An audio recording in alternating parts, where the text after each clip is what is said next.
Donc, je m'appelle Noël Solé, je suis du CEREMA, donc un centre d'études et d'expertise sur l'environnement, les risques et l'aménagement et la mobilité. Et je vais aujourd'hui vous parler d'une étude qu'on a conduite sur la désimperméabilisation des sols pour à la fois établir une cartographie du potentiel de cette désimperméabilisation et également voir comment construire une stratégie à l'échelle d'une collectivité, notamment à l'échelle d'une ville. Je vais prendre le cas de Libourne, mais c'est une étude que nous avons menée sur plusieurs sites. Nous l'avons fait sur Narbonne, sur Angoulême, sur Libourne et sur la communauté de communes Marennes Adour-Garonne. Donc, le contexte de cette étude de stratégie de désimperméabilisation, c'est de se dire qu'en milieu urbain, on augmente l'effet de ruissellement. Plus on est en milieu urbain, plus l'eau va ruisseler, moins il y aura d'infiltration et plus la température va s'élever avec l'effet d'îlot de chaleur urbain. Donc, on voit progressivement qu'il faut insérer et intégrer de la nature dans cet espace-là pour diminuer ces effets et favoriser le cycle de l'eau le plus naturel possible. Donc, aujourd'hui, on va parler de désimperméabilisation. Qu'est-ce que c'est? En fait, ce qu'on a considéré comme désimperméabilisation, c'était à la fois le remplacement de surfaces imperméables par des surfaces plus perméables et le fait de faire la déconnexion des eaux pluviales à la parcelle. Cette désimperméabilisation, elle est au cœur de nombreuses politiques publiques. Bien sûr, en premier lieu, on pense à la gestion de l'eau et à la gestion des risques. Gestion de l'eau, notamment pour des aspects qualitatifs, qualité de l'eau, mais également les risques en préservation contre les inondations. Maintenant, cette désimperméabilisation, elle dépasse largement ce spectre-là et elle vise à améliorer le cadre de vie en apportant de la nature en ville, en diminuant l'effet de l'îlot de chaleur urbain. Elle permet également d'avoir une action directe pour la biodiversité et les continuités écologiques.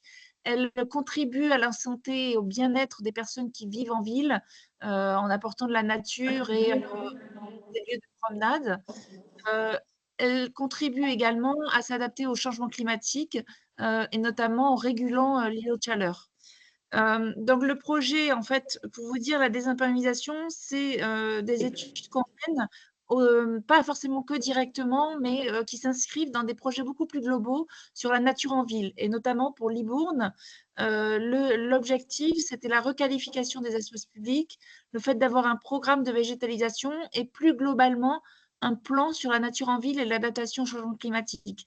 Et c'est dans ce cadre-là qu'ils ont à la fois fait un volet sur les trames vertes et bleues, un autre volet sur les îlots de chaleur, sur les ICU en fait, et un volet sur les services rendus par les arbres en ville et un volet sur la désimperméabilisation. Donc, la première étape de cette étude-là, c'était une étape cartographique, en fait, de comment on pouvait obtenir le potentiel de désimperméabilisation de la ville. Pour créer cette carte du potentiel de désimperméabilisation, il y a à la fois la réalisation d'une carte d'infiltrabilité des sols que je vais décrire tout de suite et une carte d'imperméabilité des sols. Si on regarde le petit schéma, l'imperméabilité, ça va être vraiment la couche d'enrobé ou de bitume qu'on a à la surface du sol et l'infiltrabilité, ça va être dans les couches superficielles et les couches les plus profondes. Pour évaluer et faire la carte d'infiltrabilité des sols, on essaye de définir des zones potentiellement infiltrables et cela grâce à plusieurs échelles et plusieurs notions. D'abord, la perméabilité des sols. On va évaluer quelles sont les zones potentiellement perméables, notamment à l'aide de la texture du sol et du triangle de texture. On arrive à avoir des fourchettes et des échelles de perméabilité. Donc, on obtient une première carte de perméabilité et ensuite on la croise avec des cartes d'analyse des critères environnementaux. Donc, ces critères-là, ils sont assez variés. Il y a des critères qui sont les remontées de nappe, pardon, je suis allée trop vite, les retraits gonflements des argiles, les sites et sols pollués, les carrières, les captages d'eau potable et les pentes. Voilà un petit peu globalement les critères qu'on prend en compte.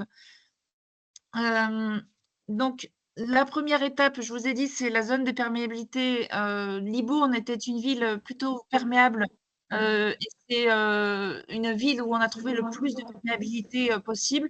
Après, on a des cartes plus variées et hétérogènes sur d'autres territoires, comme à Angoulême, par exemple, où il y a vraiment des lentilles argileuses beaucoup plus présentes que sur le territoire de Libourne. Donc, on a plusieurs classes en fait, de perméabilité. Ça va de l'imperméable jusqu'à la perméable. Et on a ainsi des cartographies de cette perméabilité. Ensuite, pour les critères environnementaux, je vous mets juste un exemple ici des sites et sols pollués. En fait, on a défini une zone tampon autour des parcelles concernées par un site pollué. Et donc, on obtient quand même des surfaces qui sont atteints par les sites et sols pollués, et cela tout au long du parcours de la ville. On a les différents points qui sont des sites et sols pollués. Et ensuite, on a le même type de carte pour les retraits et gonflements d'argile, les risques de remontée de nappe et tous les autres critères environnementaux dont je vous ai parlé. Donc, on obtient en fait une carte d'infiltrabilité en croisant les paramètres environnementaux et la perméabilité. Et donc, en fonction des critères environnementaux notamment et des aléas qu'on a classés entre faibles, moyens et forts, on a des zones plus ou moins potentiellement intéressantes pour la désimperméabilisation.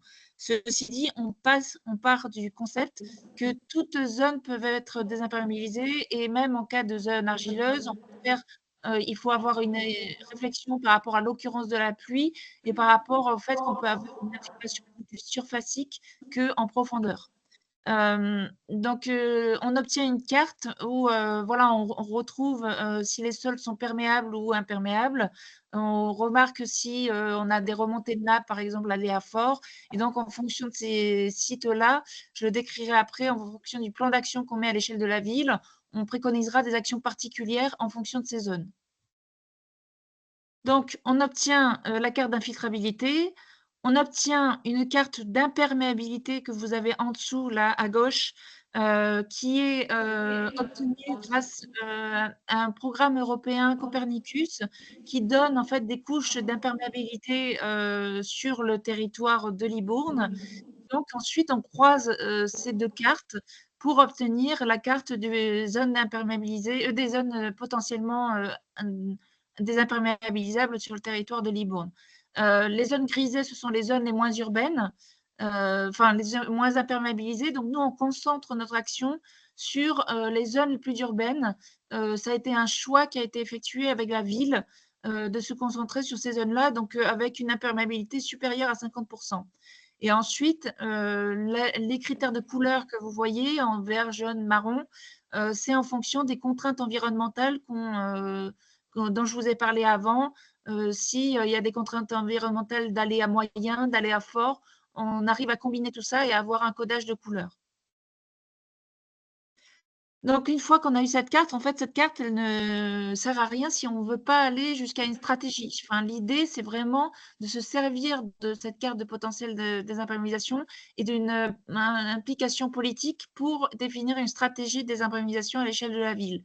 Donc on a déjà établi des critères de désimperméabilisation sur les cours d'école, sur les places et les projets, et on a hiérarchisé ces espaces-là à l'échelle de la ville pour prioriser un petit peu les actions à mettre en avant, tout en sachant que même les moins favorables, on dit qu'on peut agir dessus, et on peut aussi influencer un peu l'action politique en préconisant certains secteurs qui semblent vraiment propices à la désimperméabilisation à court terme.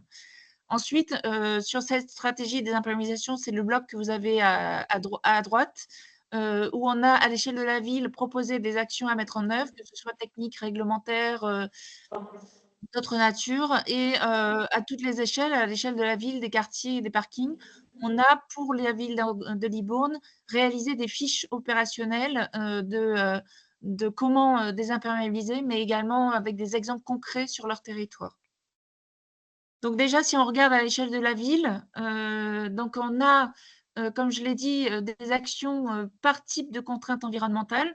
Par exemple, pour la perméabilité des sols, nous, on fait une cartographie effectivement à l'échelle de la ville, mais avec les données qu'on a récupérées à la fois de la banque de données de sous-sol, du BRGM, mais également des données qu'on a obtenues à l'échelle de la ville qui nous ont été données par la collectivité. Mais ce qu'on préconise, c'est que pour tout aménagement, il faut réaliser au préalable une étude de sol pédologique et définir l'occurrence de pluie à traiter. Lorsqu'on s'engage dans un projet, ça nous semble nécessaire de démarrer par cela. Ensuite, par rapport au risque remontée de nappe, on propose effectivement avant tout projet de faire un relevé piézométrique, mais dans les zones d'aléas forts, d'avoir une étude plus fine de la nappe avec un suivi de l'évolution saisonnière de la nappe ou au moins un minima, une mesure qui soit faite au moment des plus hautes eaux à la sortie de l'hiver pour voir où se trouve la nappe. Ensuite, par exemple, dans les retraits gonflements d'argile, on propose en cas d'aléa fort de réaliser des études de sol fines pour étudier le phénomène physique de retrait gonflement des argiles et de voir en quoi ça pourrait avoir un impact sur les structures en fait, d'aménagement qui pourraient être proposées. Ensuite, sur les sites et sols pollués, on propose, dans le cas où il y a une zone de pollution, d'étudier l'historique du site et de faire des analyses chimiques des sols et si la pollution est avérée, de faire une zone tampon, voir excaver la terre dans les cas où la pollution est très forte. Ensuite, par rapport au périmètre de captage d'eau potable, bon là, on a moins de marge de manœuvre, il faut se rapporter aux arrêtés communaux. Et ensuite, par rapport aux pentes, on propose effectivement de faire une analyse de la topographie des voiries et de mener une réflexion sur l'homologage des pentes douces et sur les aménagements qu'on peut mettre en œuvre, par exemple des noues avec des casiers ou des aménagements qu'on peut arriver à modeler en fonction de la pente. Ensuite, au-delà des actions qu'on a proposées, en fonction des critères environnementaux, on a des actions, beaucoup plus globales, un peu politiques, et stratégiques qu'on propose, comme par exemple, que la collectivité dresse une feuille de route à l'horizon 10 ans pour la planification des projets de désimperméabilisation, en se donnant un calendrier et des objectifs. Ensuite, la Libourne n'avait pas de zonage pluvial, donc on propose et on incite fortement, d'avoir un zonage pluvial qui incite à l'infiltration des eaux et à l'utilisation de zones durables de solutions durables. On propose également la difficulté qu'on a dans la désimperméabilisation, mais comme tout projet de la gestion de l'eau notamment, c'est d'avoir les services qui se parlent entre eux et d'avoir un projet collectif. Et donc, on propose effectivement que les services de l'eau soient associés, mais également les services d'espace vert, voirie, aménagement, pour se mettre autour de la table et concevoir un projet un peu multifonctionnel. Et enfin, sensibiliser sur la gestion intégrée des eaux pluviales et sur la gestion des sols, parce que c'est le sujet également aujourd'hui. Effectivement, sur tous ces sujets-là, avoir une sensibilisation, notamment des élus qui ne sont pas toujours encore bien informés et conscients des enjeux du milieu urbain. Donc on a, regardé, assez rapidement les outils comme les PLU et le SCOT. Donc là, j'ai juste une diapo, mais on a fait un travail un peu plus conséquent, de regarder comment, effectivement ces, documents de planification peuvent être des outils en faveur de la désimperméabilisation. Et ici, on a l'exemple du PLU avec, les coefficients de pleine terre où, en fonction du type de surface, on peut avoir, des surfaces éco-aménageables en fait, si on tient compte notamment de valeurs écologiques en fonction du type de surface qui sont présents sur le territoire. Et donc, le coefficient de pleine terre permet d'imposer une part minimale de surface non imperméabilisée ou éco-aménageable. Donc ensuite, comme je vous l'ai dit, on a fait un travail à l'échelle plus fine parce que les cartographies qu'on a obtenues ont quand même un détail et une précision. C'est des cartes qui sont souvent faites à l'échelle nationale. Et donc, plus on descend, plus c'est compliqué en fait d'avoir des données vraiment très précises. Donc, on a quand même fait un premier travail de hiérarchisation des espaces, mais qu'on a ensuite accompagné par du terrain. Donc par rapport à la hiérarchisation des espaces, on peut le faire selon grands enjeux, 2 grands blocs. Le bloc des enjeux, par exemple pour les cours d'école, les enjeux de surface végétalisée, combien il y en a, quelle surface, dans la cour d'école. Des enjeux de surchauffe, d'ensoleillement, des enjeux inondations et puis tout ce qui est trame verte et bleue. Et ensuite, on a des critères techniques, la perméabilité, mais également les critères environnementaux, tous ceux que j'ai développés et mentionnés, jusque Et ensuite, ce sont les collectivités qui nous disent, s'ils veulent, hiérarchiser selon les enjeux, selon les critères techniques ou selon les 2. Libourne, eux, voulaient, se focaliser sur les critères techniques parce qu'ils considéraient qu'après les enjeux, des cours d'école, des places ou des quartiers, c'était quelque chose de politique et ils voulaient l'étudier, spécifiquement avec les élus, et donc avoir une démarche, vraiment où la collectivité s'engageait dans la définition des enjeux. Donc, on obtient des tableaux en fait avec des critères techniques et donc les écoles, par exemple, là, sont dispatchées en fonction des notes qu'on a mis sur chaque critère environnementaux et donc on obtient des notations et donc des groupes d'écoles plus ou moins favorables à la désimperméabilisation.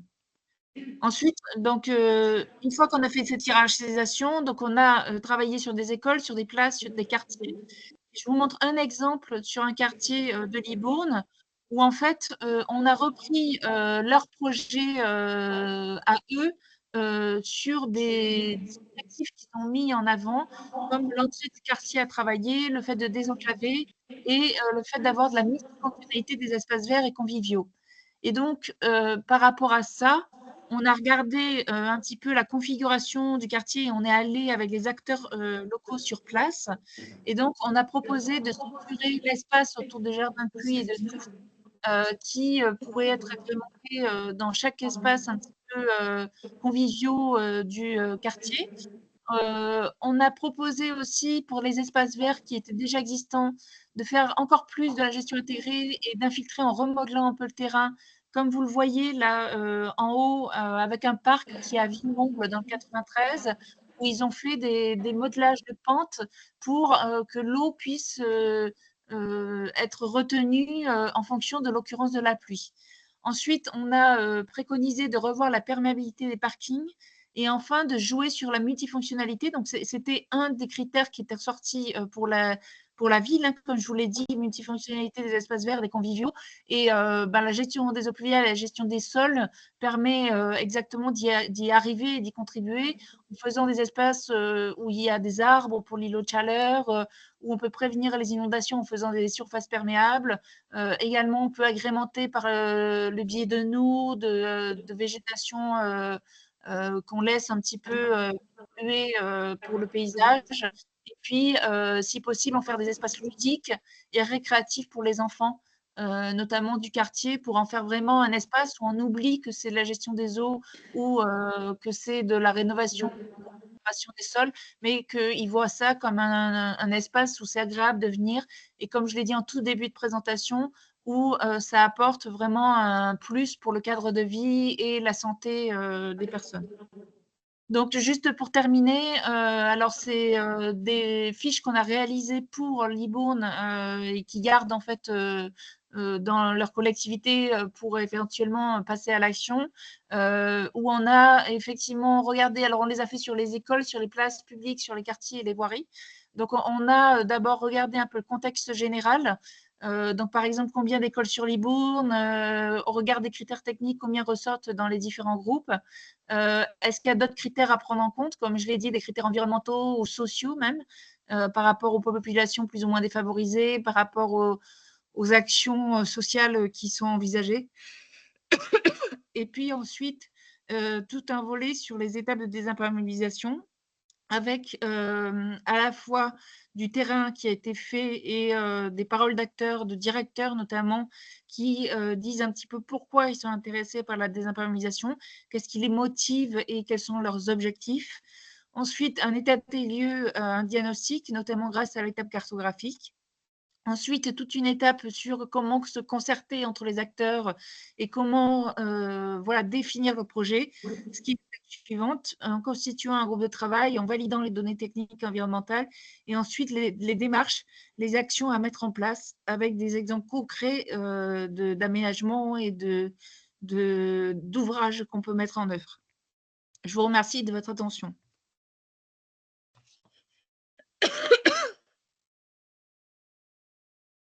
Merci, Muriel. Je ne sais pas s'il y a des questions.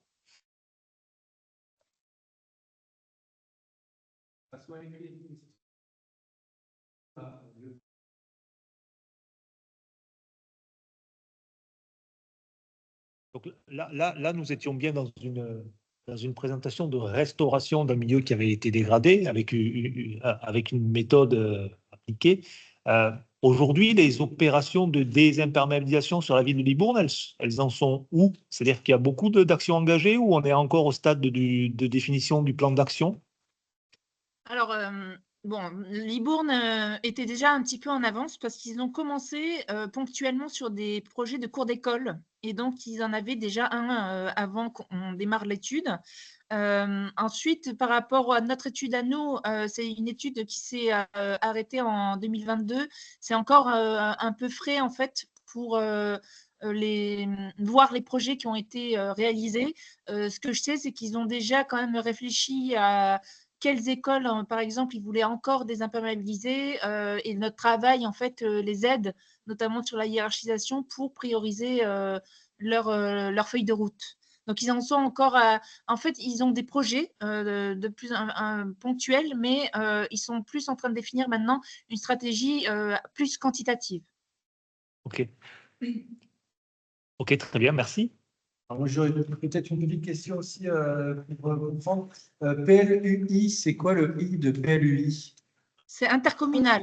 Intercommunal, d'accord. C'est-à-dire que c'est à l'échelle des communautés de communes, communautés d'agglo, voilà, c'est à ces échelles-là. Et puis alors, la deuxième, c'est, j'ai pas bien compris quel était le lien direct entre ces sujets d'imperméabilisation et le retrait-gonflement des argiles. Alors, le retrait, c'est technique, hein. oui, effectivement, en fait, c'est plus si on met en avance certains ouvrages, notamment avec les revêtements poreux, ou c'est de voir effectivement est-ce qu'il y a un problème de stabilité des aménagements qu'on va mettre en œuvre et de structuration du sol. Est-ce que ça peut bouger? Comment ça évolue?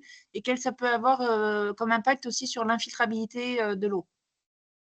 Donc, ça veut dire qu'en fait, on se projette dans l'idée qu'on a désimperméabilisé des sols et donc on les a rendus plus susceptibles de gonflement, c'est ça, hein?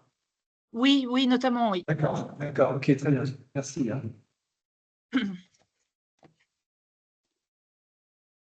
OK, bah écoutez, s'il n'y a pas d'autres questions, merci Muriel pour Oui. l'intervention à distance. Ça a très bien marché. Je pense que ça a même peut-être mieux marché que nos interventions depuis la salle. Donc merci beaucoup. Monsieur Suc, c'est à vous si vous voulez bien. Alors du coup, on reprend la main ici. Hop, donc je vais partager mon écran.